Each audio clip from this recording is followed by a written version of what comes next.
कांग्रेस के नेता कह रहे हैं कि गंगा सबकी है। ठीक है, गंगा सबकी है, लेकिन सवाल ये है कि क्या सब गंगा को अपना मानते हैं? अगर अपना मानते होते तो क्यों नवरात्रों में गंगा में मांसाहार करते? क्यों इफ्तार में चिकन बिरयानी खाकर हड्डियां गंगा में फेंकते? क्यों गंगा का अपमान करते? और साथ ही क्यों इसका वीडियो बनाकर गंगा को पूजने वालों को चिढ़ाते? और हाँ, गंगा को अपना मानने वालों और गंगा को पूजने वालों में कोई तो अंतर होगा, या केवल गंगा सबकी है कहने से काम चल जाएगा? और सुनो, सच ये है कि गंगा सबकी होगी, लेकिन सब गंगा के नहीं है। और अगर ये मानते हो कि गंगा सबकी है तो सबको उनका सम्मान करना होगा। ऐसा कैसे हो सकता है कि 100 करोड़ उनका सम्मान करें और 20 करोड़ गंगा और उनका सम्मान करने वालों का अपमान करें? नहीं चलेगा ये। हमारी नदियां, हमारे पर्वत, हमारे जंगलों और हमारे देवी देवताओं का अपमान ये कहकर नहीं किया जा सकता कि वो सबके हैं। और सफेद झूठ बोलते हैं ये लोग। गंगा को सबका मानते तो कहते ना कि गंगा संस्कृति या गंगा तहजीब है। तुमने तो गंगा जमुनी तहजीब बना दिया था, और ऐसा कहते हुए ये साबित कर रहे थे कि तुम्हारी तहजीब तो जमुनी है, भले ही उसका जो मतलब हो, क्योंकि यमुना को हम जमुनी नहीं मानते। गंगा भी हमारी है और यमुना भी, जमुनी गैर हिंदुओं की होगी। देखिए, आपका एजेंडा और आपका प्रोपेगेंडा आपसे चाहे जो कहलवाए, पर सच ये है कि हम हिंदुओं के लिए गंगा केवल जीवनदायिनी नहीं है, बल्कि हमारी धार्मिक आस्था का प्रतीक है। हमारे लिए गंगा का पानी पानी नहीं बल्कि गंगा जल है, जिसका आचमन करने हम हिंदू सैकड़ों किलोमीटर दूर से चलकर गंगा के पास बार बार आते हैं। वहीं दूसरी तरफ दूसरे समुदाय के लोगों की कभी गंगा के पास बैठकर मांस मदिरा खाने की खबरें आती हैं, कभी गंगा के पास शराब पीने की खबरें आती हैं, और अब तो वाराणसी में गंगा में चिकन खाकर उसकी हड्डियां फेंकने का मामला भी सामने आया है। तो इस पर विमर्श को केवल ये कहकर नहीं रोका जा सकता कि गंगा सबकी है, क्योंकि सवाल ये है ही नहीं। सवाल यह है कि अगर देश के बहुसंख्यक हिंदू समाज के लिए गंगा उसकी धार्मिक आस्था का विषय है, तो क्या उसका सम्मान सभी को नहीं करना चाहिए? क्या संविधान हिंदुओं को अपनी धार्मिक आस्था प्रकट करने और उसे सुरक्षित रखने का अधिकार नहीं देता? दोस्तों, ये सवाल उठाने जरूरी इसलिए हैं क्योंकि सिर्फ कांग्रेस पार्टी ही नहीं बल्कि लेफ्ट लिबरल लॉबी भी लगातार ये प्रोपेगेंडा कर रही है कि गंगा तो सबकी है। दी वायर ने भी एक लेख लिखा है कि गंगा तो सबकी है। इंडियन एक्सप्रेस ने भी एक एडिटोरियल में ऐसा ही कुछ लिखा है कि गंगा तो सबकी है। इंडियन एक्सप्रेस ये भी लिखता है कि पुलिस ने बहुत जल्दी कार्रवाई कर दी। सवाल है, क्या संविधान किसी की धार्मिक आस्था से खिलवाड़ पर कानूनी कार्रवाई की बात नहीं करता? निश्चित तौर पर करता है, और उन्हीं नियमों कानूनों के तहत पुलिस ने एक्शन लिया है। फिर इसमें इतना विलाप क्यों? वैसे सवाल यह भी है कि पुलिस की जल्दी कार्रवाई से इंडियन एक्सप्रेस को क्या तकलीफ है?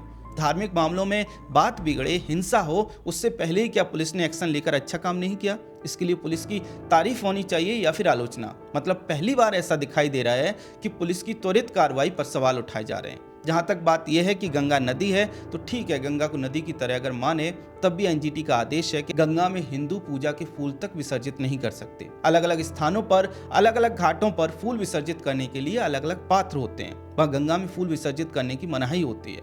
जब गंगा में फूल विसर्जित नहीं करने दिए जाते, फिर चिकन की हड्डियां कैसे और क्यों डाली जा सकती हैं? दोस्तों, ध्यान से समझिए, ये सवाल बार बार उठाया जाएगा और बार बार कहा जाएगा कि गंगा तो सबकी है। गंगा का मालिक कौन है? Who owns Ganga? ये बात तब तक कही जाएगी जब तक कि स्थापित नैरेटिव न बना दिया जाए कि अब भारत में नदी और पहाड़ों के नाम पर भी हिंदू मुस्लिम हो रहा है, मुस्लिमों के साथ भेदभाव हो रहा है। ध्यान से समझिए, मामले की शुरुआत वाराणसी की घटना से हुई। कुछ मुस्लिम लड़कों ने गंगा में अपना रोजा खोला। पहली बात यह है कि खोला तो ठीक है, लेकिन रोजा खोलते समय जहां तक मैंने देखा है, मुस्लिम खजूर खाते हैं, फ्रूट्स खाते हैं, तरबूज खाते हैं, पपीता खाते हैं, लेकिन नहीं, इन्हें चिकन बिरयानी खानी थी। ठीक है, खाओ, लेकिन गंगा पर ही क्यों खानी थी? और अगर खानी थी तो उसकी हड्डियां गंगा में क्यों फेंकनी थी? क्या यह हिंदुओं की धार्मिक आस्था पर प्रहार नहीं है? और पुलिस इसके खिलाफ एक्शन ले रही है, तो आप शुरू हो गए कि गंगा सबकी है। अरे भैया, पुलिस ने इसलिए एक्शन नहीं लिया कि मुस्लिम गंगा को अपना बता रहे थे। पुलिस ने उनसे ये नहीं पूछा कि तुम लोगों ने गंगा को अपना कैसे बता दिया, ये तो हिंदुओं की है। पुलिस ने कानून के तहत कार्रवाई की है। इसलिए आप अपने इस प्रोपेगेंडा की बत्ती बनाकर अपनी जेब में रख लीजिए, या जहां भी रखने का मन है वहां रख लीजिए। कानूनी कार्रवाई है, कानून के तहत वो कार्रवाई की जा सकती है या नहीं, केवल इस पर बात करिए। क्योंकि इस पर तो आप बात करेंगे नहीं कि इन मुसलमानों ने बिरयानी खाकर गंगा में चिकन की हड्डियां क्यों फेंकी, और सबके ऊपर ऐसा करते हुए वीडियो क्यों बनाया। आखिर ऐसा करने के पीछे उद्देश्य क्या था?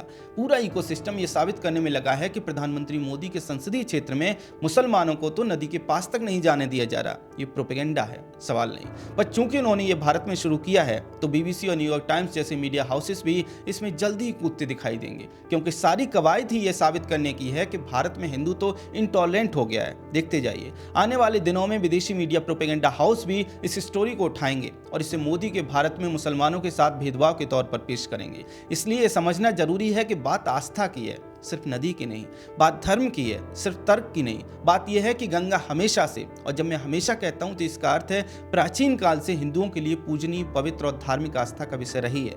याद रखिए, ऐसा भी नहीं है कि वाराणसी में गंगा हिंदुओं के लिए पवित्र है। गंगोत्री से लेकर बंगाल की खाड़ी तक गंगा हिंदू समाज के लिए पवित्र है। देश के जिस भी राज्य से, जिस भी शहर से, जिस भी कस्बे से, जिस भी गांव और मोहल्ले से गंगा निकलती है, वहीं गंगा की पूजा होती है। वहीं सैकड़ों की संख्या में लोग गंगा में पवित्र स्नान करते हैं, मेले लगते हैं। दूसरे मजहब के लोगों के लिए ऐसा नहीं है, उनके लिए गंगा सिर्फ नदी हो सकती है। इसलिए वीडियो की शुरुआत में हमने कहा कि अगर वे गंगा को अपना मानते हैं तो उन्हें गंगा की धार्मिक आस्था का सम्मान क्यों नहीं करना चाहिए। दोस्तों, एक और तर्क बार बार दिया जा रहा है कि अरे मुस्लिम भी तो हिंदुस्तानी हैं, उनकी भी तो यही संस्कृति है। इसके पक्ष में आपको तमाम कविताएं, शेर और शायरी सुनाई जाएंगी, तमाम फिल्मों में मुस्लिमों के गंगा पर लिखे गीत दिखाए जाएंगे और फिर मोहम्मद इकबाल की कोई शायरी सुना दी जाएगी। लेकिन सवाल का जवाब नहीं दिया जाएगा कि अगर आपकी भी संस्कृति यही है तो इसका सम्मान क्यों नहीं करते, क्यों गंगा का सम्मान नहीं करते।